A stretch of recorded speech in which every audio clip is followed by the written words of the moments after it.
Good morning, beautiful people. This is just after the Sahasrama. Sorry for the interruption as an ad. Never mind.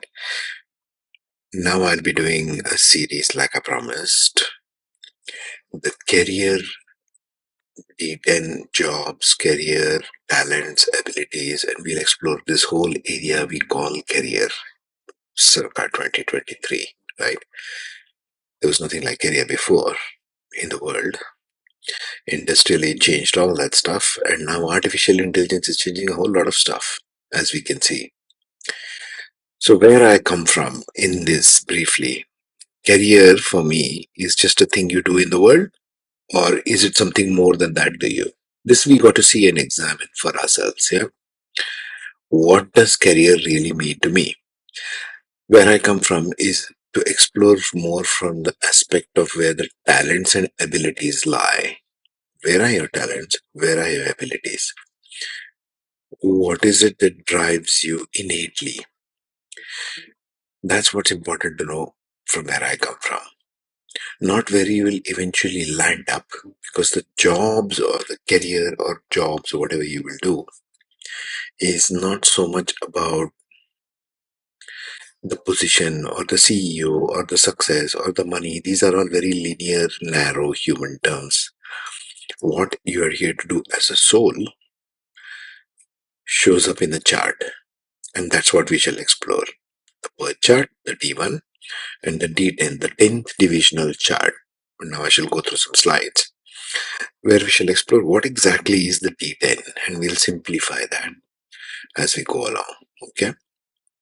So thank you for joining me here. Thank you for your likes, share, subscribes, and let's get started. And we shall do case studies also later on. Okay. All right. Let's get started.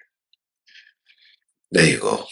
What is a career or D10 chart? Now, if you remember the Navamsha and my Navamsha playlist, where we talked about the principles of Navamsha, we have the old zodiac pie over there. And I have taken Gemini as the examples, as you can see, right? So Gemini was divided into 9 parts, Navamsha, in the Navamsha. In D10, it is divided into 10 parts. Now, I couldn't find out any good picture for you, beautiful people, on the internet about this 10 divisions, like a circular pie. Others I don't use because they're too confusing. So number one, the D10 divides each zodiac into 10 parts as opposed to D9 into 9 parts. The zodiac, don't confuse it with nakshatra, it's the zodiac sign. Gemini is divided to 10 parts, Taurus is divided to 10 parts, and so on. Okay, so each amsha or each part is of 3 degrees because it's a 30-degree belt of each zodiac, 3 degrees into 10. The unit division ends in Capricorn. In Amamsha, it ended in Sagittarius. Of course, there is an overlap because of all of this thing. In Gemini, you don't see that. If you look at the same pie chart in Aries, it ends with Sagittarius, right? The last Amsha is Sagittarius. Same way in for Aries, the same Aries in Dashamsha or 10th divisional chart, it will end in Capricorn, the 10th sign, the house of karma. Why D10 for career? Since it pertains to the 10th house, the house of career. What you do in the external world, essentially. The work you do in the external world. That's why the D10 chart is consulted for all things regarding career, job, business, blah, blah, blah, blah, blah. Okay. Now let's see. Next slide. Try to kind of minimize myself in a tiny little box over there. Okay. Just like we saw in the natal or Navamsha chart, D1 chart, what it represents you, what your personality is, who you are as a human being. Even though we might go on zooming into all the charts and all the respective things, you are still you. Navamsha is how you behave with spouse and what happens to you later in life. D10 is what you do in your career. So the house and the significations of the 12th house change in D10. So what do D10 houses mean essentially? Let's see one by one. House number one. House number one, which gives you what career options is suited to you as per your work personality, your work kind of personality, who you show up in the world as. You're not the same person with your parents, for example, as you are with your boss and colleagues, no? So, and this we will take it with respect to nakshatra. This is where we'll go 27 times, right? Once again, around the clock, around the pie, to see what nakshatra dictates what kind of professions you will be suited at. We shall see this with first with principles, next video with further videos with case studies and so on and so forth. The second house is Artha house, right, in the chart, which shows what your values at work are, how you talk to your colleagues, and also the amount of wealth earned wealth, because this is a house of work. This is what you work as also. The third house is the Kama house, where it shows in D10 chart. All this is only in D10 chart, yeah. The colleagues and the peers, your colleagues at work, what kind of colleagues you will have, who are your peers at workplace. Competitive spirit. Third house is ruled by Mars, right? Generally, it's a karaka of the house, so it stands for competition. Are you a competitive person, right? Are you kind of a go-getter? And your skills, because third house is also the house of skills, but now the skills translate to work only, career. The fourth house, because it's an emotional house, it translates in D10 to career satisfaction. Or if you want to have a home-based business, like many do now, it also works out to attachment to work. What kind of emotional satisfaction do you derive or not with respect to your work?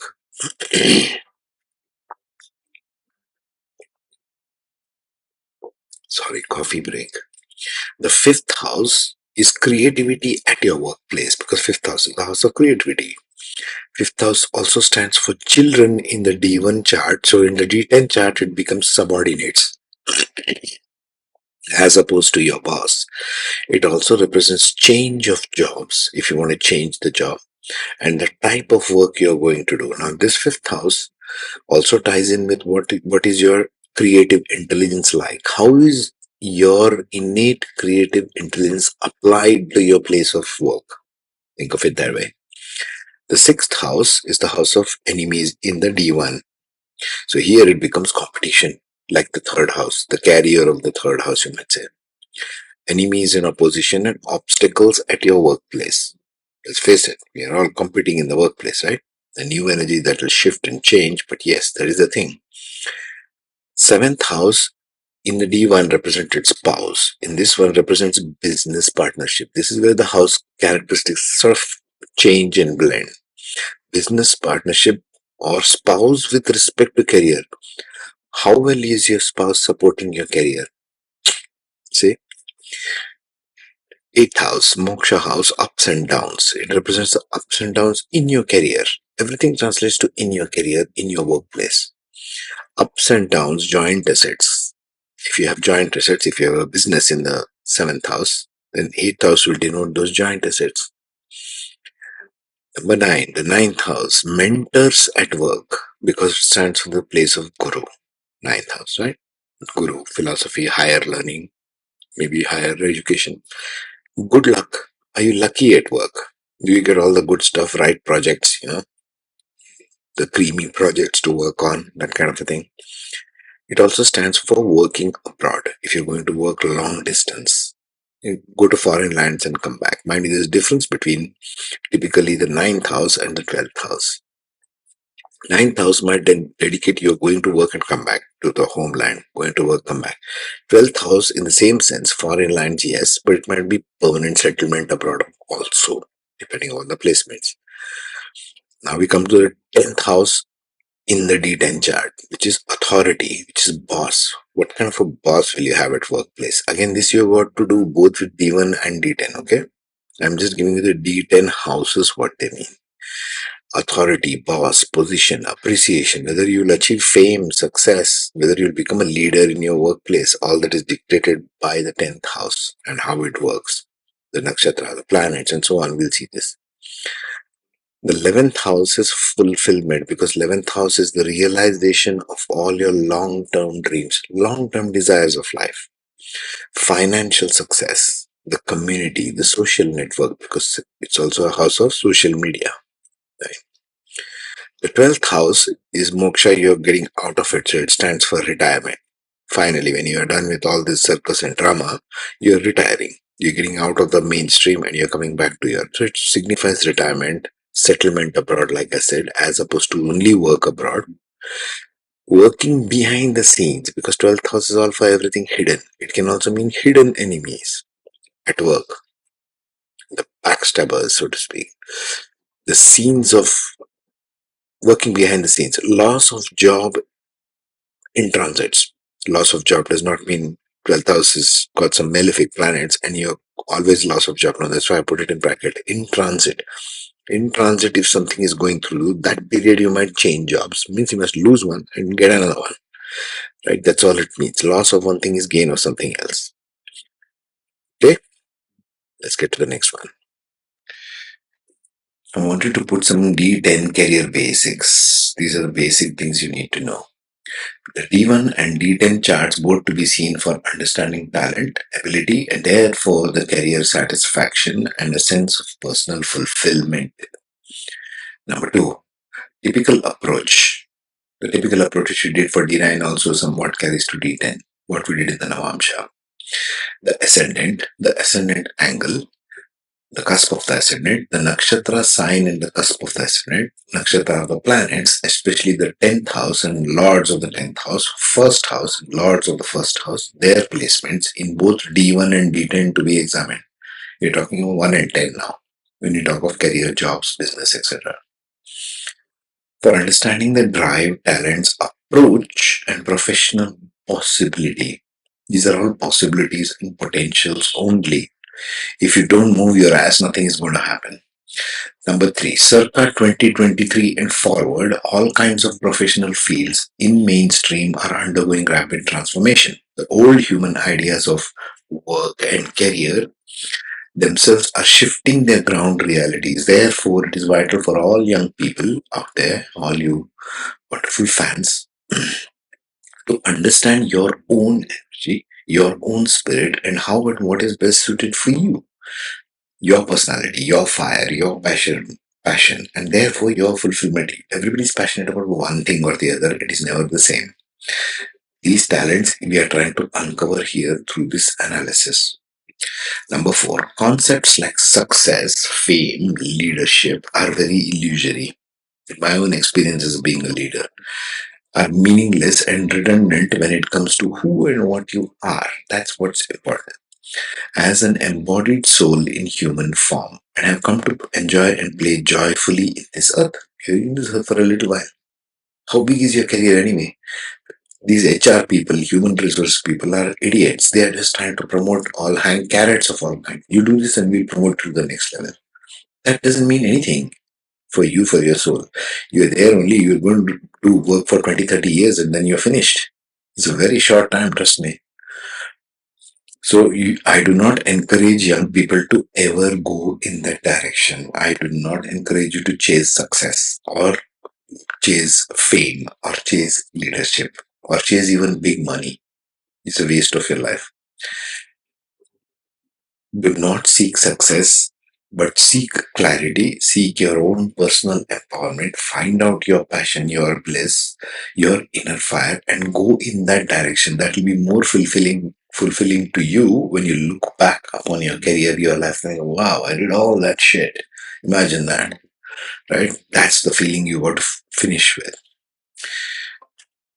Now let's see a concept that is called deities. There's a concept called deities, and I'll go back to the presentation and we'll see that. Okay, so there's a concept called the deities, as you can see on the screen. Okay, I'll go to the screen and presentation here. The deities are 10 of them. And I'll go to the qualities of the deities because this is very important to understand the personality. We divided the zodiac into 10 parts. Each of this part has got a deity or a ruling kind of archetype, you might call it. Right? This is an archetype of energies and is signified in terms of Vedic archetypal qualities, you might say. Okay. So here, Indra is the king of the Devas. Wow, the thing is really twisted. Hang on. Yeah, okay. Indra is the king of the Devas. 0 to 3 degrees. Okay, first let me go through the degrees. 0 to 3 degrees is Indra. Agni is 3 to 6 degrees. Yama is 6 to 9 degrees. Asura is 9 to 12. It's just 3 degrees each, all the way going up till Ananta, the 10th part, which finishes the zodiac. Right? We are divided into 3 degrees each amsha, and each amsha stands for a particular deity. Right? Simple. That's in its simplicity. Okay, let me just get back to you on this because the zoom on my screen made something else over here. Hang on a minute. That should be much better, yeah? Sorry about that. So Indra is the king of the Devas. Okay, the lord of the Devas. Devas are nothing but all the elemental forces, the elemental powers. And Indra is the lord of all of them. So 0 to 3 degrees Amsha shows the Indra kind of qualities, the king of the Devas. In D10 chart, the presence of Indra may indicate leadership qualities. The angle and the nakshatra at which these planets lie show you the hint there of your propensity or your quality to bring to the table in the workplace. We're talking about the workplace here, leadership qualities, power, authority, and success in one's career or profession, right? That's Indra. Second one is Agni. Agni is the element of fire and represents transformation and purification in general. When Agni is prominent in D10, that means when planets or points are lying, even ascendant or the 10th lord, is lying in 3 to 6 degrees, it signifies a person with strong work ethic, determination, and ability to overcome challenges in their professional life. That's the 3 to 6 degrees. The 6 to 9 degrees in any chart in the D10 and in the D1 also to an extent, but this is predominantly used in D10. So we'll stick to D10, the angle of talents. Yama is the god of death or the god of righteousness, dharma. In D10, Yama's presence may indicate a strong sense of responsibility, discipline, and adherence to moral and ethical principles in one's career. Okay, we'll see how this plays out in case studies is better. Number 4, Asura. 9 to 12 degrees is Asura. Asuras are considered powerful and more dominant in Rakshasagana nakshatras if this plays out. Rakshasagana is the nakshatras. You've got to see my nakshatra playlist. This is where we get to deep dive of Vedic astrology. In the D10 chart, the presence of Asura may indicate a competitive nature, ambition, and drive to achieve success. That's 9 to 12 degrees.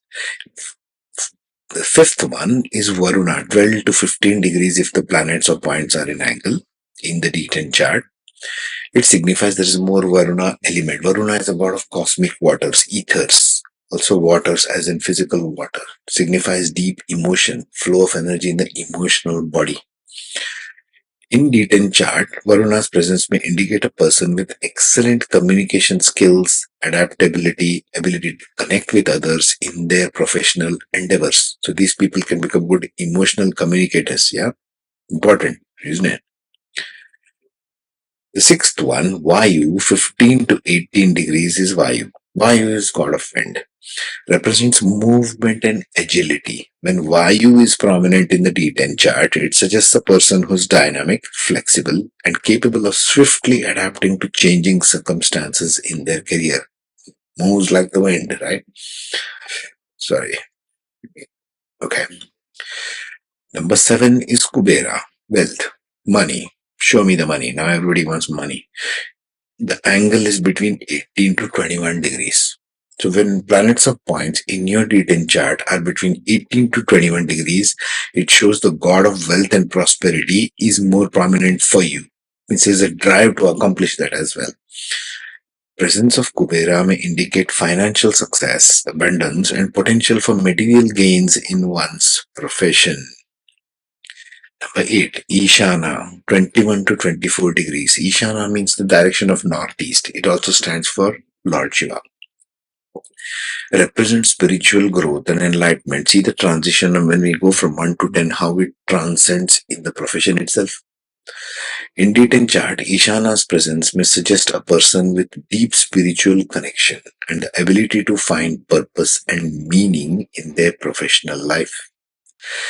Number 9, Brahma, 24 to 27 degrees. So, if any planets or points in your D10 chart fall between 24 and 27, there's a more Brahma element or archetype in you, in your chart, in your profession. Is a creator. Brahma is a creator. So, it represents high creativity, intellectual capability, innovative thinking. These people can become great innovators within the workplace. Doesn't matter where they are doing research and development or within an organization like a corporate culture, banking, institutions of all kinds, companies of all kinds, maybe even engineering companies. Innovative thinking, the potential for significant achievements in your career. Lastly, Ananta. Ananta is the cosmic serpent. Sheshnag, Anantanag represents infinity and eternity. In the D10 chart, Ananta's presence may indicate a person with long lasting success, stability, and ability to make enduring contributions in their professional field. Personally speaking, I have a lot of Ananta stuff in my D10 chart. So, looking back on my life, I was like, wow, that's why I did all of this stuff. Very unique projects, very unique CV I have, very unique resume. Like, I have not seen another instrument engineer who has done so many things, very first time kind of things. So, the unique contributions in the world can also be called Ananta. We'll examine this in case studies so it'll be more clearer to you. Last, we finish up this last one.